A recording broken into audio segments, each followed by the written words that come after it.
Enquanto muitos conhecem a famosa expressão "nada é certo, exceto a morte e os impostos", acontece que a Bíblia de fato menciona alguns indivíduos que nunca experimentaram a morte. Embora muitos possam inicialmente pensar em Jesus como um exemplo, é uma crença central no cristianismo, conforme os evangelhos, que Jesus de fato morreu antes de sua ressurreição dos mortos. No entanto, a Bíblia realmente nos dá os nomes de 3 indivíduos que nunca viram a morte. A terceira pessoa é o assunto de um dos maiores mistérios na Bíblia. Número 1, Enoque. O primeiro homem na Bíblia a ser dito que nunca morreu foi um dos descendentes de Adão, não de Caim ou de Abel, mas do terceiro filho de Adão e Eva. Ele também era bisavô de Noé e tinha linhagem com outras figuras notáveis na Bíblia. Agora, em uma era em que Deus ainda não havia estabelecido um limite de vida de 120 anos, conforme mencionado em Gênesis 6:3, muitos indivíduos viveram bem além de um século. No entanto, Enoque desafiou as expectativas e se tornou pai aos 65 anos, e finalmente viveu até a idade madura de 365 anos. Durante este período tumultuado antes do grande dilúvio, a maioria das pessoas não andava fielmente com Deus. Eles seguiram seu próprio caminho pelo caminho tortuoso do pecado. No entanto, Enoque se destacou ao andar fielmente com Deus e desenvolver uma relação profunda com Ele. Em Gênesis 5:22 e 24 lemos: Enoque andou com Deus, e não era mais, pois Deus o tomou. Esta passagem indica o vínculo estreito de Enoque com Deus, e o fato extraordinário de que Deus escolheu levá-lo ao céu sem que ele experimentasse a morte física. Lucas menciona Enoque em sua lista de ancestrais de Jesus, em Lucas 3:37, voltando até Adão. Hebreus 11 também menciona Enoque em uma lista dos ancestrais israelitas antigos, que são elogiados por sua grande fé. Hebreus 11:5-6 lê: Pois antes de ser tomado, ele foi elogiado como alguém que agradou a Deus, e sem fé é impossível agradar a Deus, porque quem se aproxima dele deve crer que ele existe e que recompensa aqueles que o buscam sinceramente. Ao longo da Bíblia, a frase "Deus o tomou" é repetidamente usada ao se referir a Enoque. O livro de Hebreus esclarece que essa frase não é apenas simbólica. Ela significa que Enoque não experimentou a morte como normalmente fazemos. Hebreus 11:5-6 reforça isso, afirmando que, pela fé, Enoque foi tirado desta vida de modo que ele não experimentasse a morte. Ele não pôde ser encontrado porque Deus o havia levado embora, pois antes de ser levado, ele foi elogiado como alguém que agradou a Deus. Enoque também foi abençoado com o dom da profecia, pois profetizou a vinda de Jesus Cristo. Esse acontecimento é retratado em Judas 1:14-15, que diz: Veja, o Senhor está vindo com milhares e milhares de seus santos, para julgar todos e para condenar todos eles, por todos os atos ímpios que cometeram em sua impiedade, e por todas as palavras desafiadoras que pecadores ímpios falaram contra ele. Mas o legado de Enoque não terminou com ele. Seu bisneto Noé também andou fielmente com Deus devido à sua justiça. Apenas Noé e sua família foram poupados durante o catastrófico grande dilúvio. A vida de Enoque é um poderoso testemunho de fé, obediência e veracidade, que agradou a Deus a tal ponto que ele escolheu levar Enoque deste reino terrestre. Imagine só isso. Número 2. Elias, a figura mais popular na Bíblia que não morreu, foi um profeta durante o reinado do rei Acabe e da rainha Jezabel em Israel. Ele era conhecido por sua ousadia em falar contra os ídolos e falsos deuses que o povo de Israel havia começado a adorar. Ele também realizou muitos milagres, como trazer fogo do céu para provar que o Deus de Israel era o verdadeiro Deus. Segundo Reis 1:10-12. Ele foi usado por Deus para trazer arrependimento e reforma em Israel. Durante esse tempo, a nação de Israel se desviou da fé de seus antepassados, abandonando Deus para adorar ídolos pagãos. Esse desvio para a idolatria foi instigado pelo rei perverso Jeroboão. Jezabel, esposa do rei Acabe, era particularmente devotada à adoração de ídolos e influenciou seu marido a construir um templo para o deus pagão Baal. Esse movimento levou muitos israelitas a se desviarem da verdadeira adoração a Deus, testemunhando o declínio espiritual de sua nação. o profeta Elias tomou uma posição contra a impiedade do rei Acabe, instando-o a se arrepender e retornar ao Deus de Israel. No entanto, o rei permaneceu obstinado e não disposto a atender ao conselho de Elias. Em resposta, o profeta Elias profetizou que haveria uma severa seca como punição, e sem chuva ou orvalho caindo sobre a terra até que ele orasse pelo seu fim. Por 3 anos e meio, os céus permaneceram fechados, causando seca e fome generalizadas por toda a terra. A história de Elias não morrer e ir direto para o céu é ainda mais clara e mais dramática do que a de Enoque.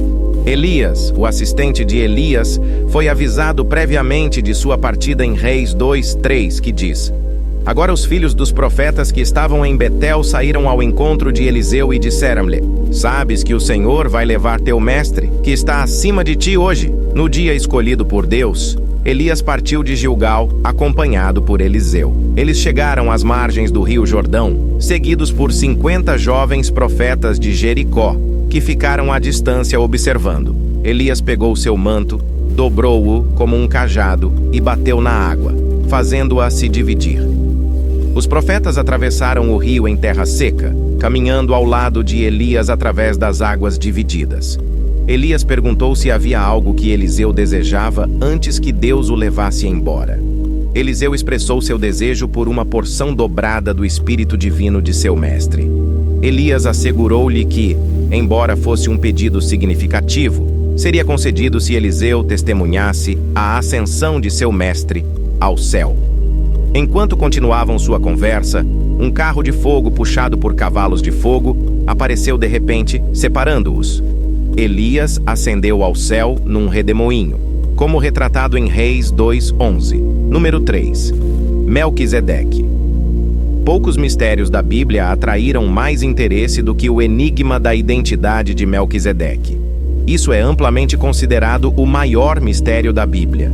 Em Hebreus 6:19-20, você encontrará que Jesus Cristo, após sua ressurreição, ocupa a posição de sumo sacerdote segundo a ordem de Melquisedeque. A tradução de Moffat coloca de forma mais direta, afirmando que Jesus tem um status equivalente a Melquisedeque, descrito como com a patente G. Então, quem é Melquisedeque? Primeiro, vale notar tanto no Antigo quanto no Novo Testamento que a enigmática figura de Melquisedeque serviu como sacerdote do Deus Altíssimo, conforme detalhado em Gênesis 14. Durante esse tempo, houve uma guerra entre várias cidades-estados antigas em Canaã e Mesopotâmia. E Ló, sobrinho de Abraão, e sua família haviam sido capturados quando um dos homens de Ló conseguiu escapar e entregar esta notícia a Abraão. Abraão tomou medidas, armando 318 de seus próprios servos e perseguindo os invasores. Ele os rastreou e conseguiu resgatar Ló e sua família, retornando-os em segurança às cidades cananeias. Após o retorno de Abraão desta ousada missão de resgate, uma figura misteriosa aparece de repente em cena. Era Melquisedeque, que veio ao encontro de Abraão. Aqui está o relato em Gênesis 14, 18-20. E Melquisedeque, rei de Salém, trouxe pão e vinho. Era sacerdote do Deus Altíssimo. E abençoou a Abrão e disse: Bendito seja Abrão pelo Deus Altíssimo, Criador dos céus e da terra. E bendito seja o Deus Altíssimo, que entregou os teus inimigos nas tuas mãos. E Abraão deu a Melquisedeque o dízimo de tudo. Isso significa 1/10 de tudo. Para um dízimo, isso significa 1/10. Primeiro, note que Melquisedeque era rei de Salém. Isso é a cidade de Jerusalém. Salém vem da palavra hebraica que significa paz, o que faria de Melquisedeque o rei da paz. Segundo, o nome hebraico Melquisedeque significa rei da justiça. Terceiro, o mesmo indivíduo é mencionado no Salmo 110:4. Falando profeticamente de Cristo, Davi declarou: O Senhor jurou e não se arrependerá. Tu és sacerdote para sempre, segundo a ordem de Melquisedeque. Esse versículo é citado novamente em Hebreus 5, 6, 10. Hebreus 7:3 afirma que Melquisedeque não tinha pai nem mãe, e não há registro de seus antepassados. Ele nunca nasceu e nunca morreu, mas sua vida é semelhante à do Filho de Deus, um sacerdote para sempre. Esta é a nossa prova da Bíblia de que ele nunca morreu. Mas isso ainda não resolve nosso mistério. Então, quem é ele? Quem realmente sabe? Muitas pessoas acreditam que Melquisedeque era Jesus Cristo. Vamos explorar essa narrativa um pouco. Em Hebreus 7, 20 e 21, Deus fez um juramento de que Cristo seria sempre um sacerdote para sempre. O texto lê: O Senhor jurou e não mudará de ideia. Tu és um sacerdote para sempre, segundo a ordem de Melquisedeque. Além disso, seu nome sendo Rei da Justiça é um ponto que muitos usam para fazer essa afirmação. O próprio Jesus disse em Mateus 19:17: Não há bom senão um, que é Deus. A justiça humana é como trapos sujos para Deus. Ninguém pode ser justo, exceto Deus. Então, para Melquisedeque significar o Rei da Justiça, dá a essa narrativa alguma vida. De volta a Hebreus 7. Lembre-se de que esse homem era o Rei da Paz. Salém, de onde Jerusalém foi nomeada, significa paz. E lembre-se, Jesus é chamado o Príncipe da Paz, significando que nenhum ser humano poderia ser o Rei da Paz. Romanos 3, 10 e 17 nos diz que não há nenhum justo, e o caminho da paz eles não conheceram. Então, como um homem pode ser tanto o Rei da Justiça quanto da paz? Além disso, o fato de Melquisedeque ser sem mãe, sem pai, sem descendência, ou como a tradução de Phillips coloca, ele não tinha pai nem mãe, e sem árvore genealógica, significa que ele não nasceu como os seres humanos são. Isso não significa que os registros de nascimento de Melquisedeque foram perdidos. Sem tais registros, sacerdotes humanos não poderiam servir, como retratado em Esdras 2:62. A Escritura também revela que Melquisedeque é continuamente um sacerdote. Também sabemos que Deus fez um juramento de que Cristo seria sempre um sacerdote, e seu sacerdócio está na ordem de Melquisedeque. Eles poderiam ser a mesma pessoa? Aqui é onde essa narrativa, no entanto, fica um pouco complicada. Sabemos que no futuro, no Novo Testamento, Jesus tem pai e mãe, e morre e ressuscita. Então, Melquisedeque poderia realmente ser Jesus? Mesmo que Jesus tenha tido pai, mãe e morrido, quem realmente sabe? As pessoas do outro lado do corredor afirmam que o autor do livro de Hebreus estava falando figurativamente e que ele quis dizer que Melquisedeque era como Jesus, ou se assemelhava a Jesus. Eles também afirmam que em praticamente todas as outras aparições de Deus na Bíblia, a pessoa que está se encontrando com Deus tem alguma consciência de que esteve na presença do divino. Mas na história de Melquisedeque, não há momento em que Abraão reconhece que esteve na presença de Deus. Verdade, Melquisedeque aparece e desaparece abruptamente da narrativa, mas não há nada em Gênesis 14 que nos leve explicitamente a ver que Deus mesmo esteve presente. Outro ponto que eles fazem é que anteriormente, em Hebreus 5:1, o autor diz que todo sacerdote é escolhido entre os homens. O ponto todo do sacerdócio é que um humano escolhido e ungido fica diante de Deus como nosso representante. Porque Jesus era totalmente homem no Novo Testamento, além de ser totalmente Deus. Ele pôde servir como nosso sacerdote perfeito, mas antes de Jesus, o sacerdote definitivo. A Bíblia claramente ensina que os sacerdotes são humanos que servem em um papel representativo. No entanto, essas diferenças de opinião não devem nos distrair nem nos dividir. No final das contas, o que mais importa é que temos um grande sumo sacerdote chamado Jesus, um que pagou por nosso pecado, que defende nossa causa diante de Deus e que nos ama com um amor eterno. Amém.